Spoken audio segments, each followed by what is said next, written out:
Bonsoir Marie. Bonsoir Xavier. On commence par de la danse, donc de la danse contemporaine. Une fois n'est pas coutume, c'est la dernière pièce de Rachid Houramdan qu'on peut voir en ce moment à Paris, au théâtre de la Cité internationale. La pièce s'appelle Tordre, c'est dans le cadre du Festival d'automne.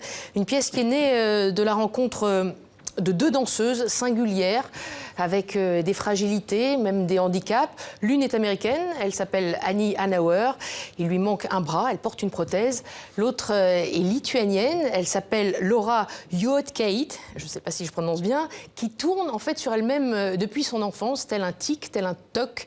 C'est une pièce totalement tournoyante, un tourbillon. Alors ça aurait pu s'appeler tourner, mais ça s'appelle tordre. Pourquoi ?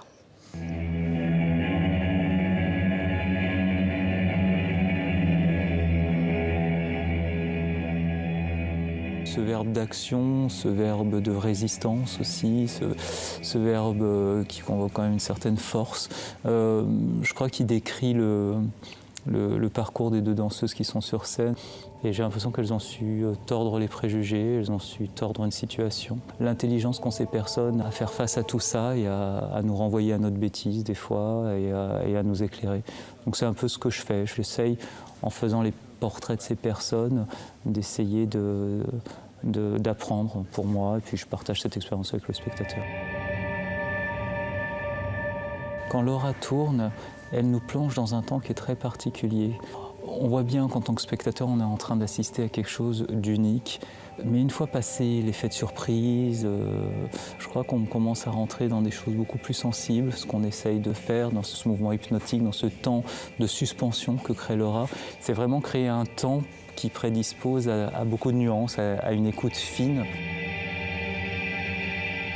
La danse est silencieuse dans la mesure où elle n'utilise pas le verbe, mais elle est en rien muette. Elle nous raconte énormément de ces personnes.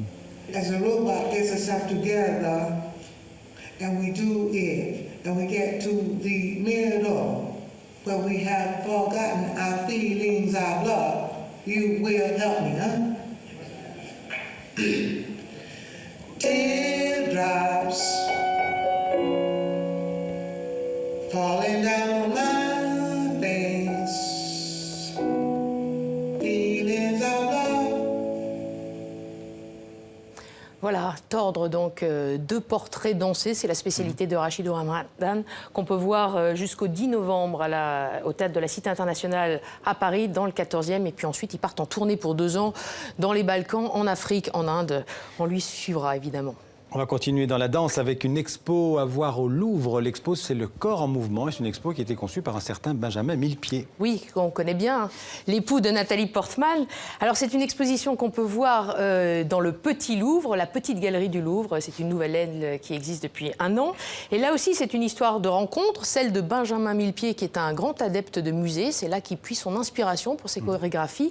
Et du directeur du musée du Louvre, Jean-Luc Martinez, qui, en le croisant un beau jour avec son épouse d'ailleurs au Louvre, lui a proposé de concevoir cette exposition, le corps en mouvement, donc une exposition qui traverse plusieurs époques, qui commence dans l'Égypte antique avec cet homme marchand qui date de 1800 ans avant Jésus-Christ, à des œuvres bien plus récentes comme cet Alexandre Calder du XXe siècle, en passant par des vases grecs du VIe siècle avant Jésus-Christ, ou encore des figurines en bronze et des peintures du XVIIIe.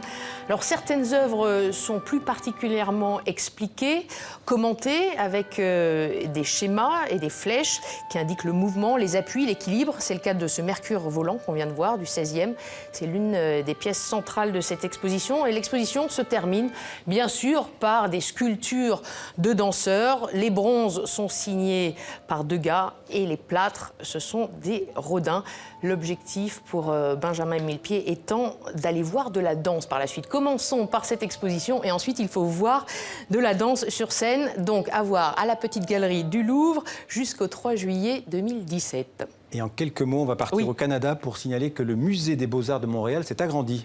Alors rapidement, oui, donc le musée des Beaux-Arts s'est agrandi avec ce nouveau bâtiment très futuriste, 5000 m², imaginé par l'architecte Katsuhiro Yamazaki. 750 œuvres y seront mises en valeur pour raconter l'histoire de l'art, du Moyen-Âge à l'art contemporain. Le plus étant un espace éducatif, ce qui est relativement rare. Le voici. Voilà, des ateliers éducatifs. Merci Marie, à demain. Merci Xavier.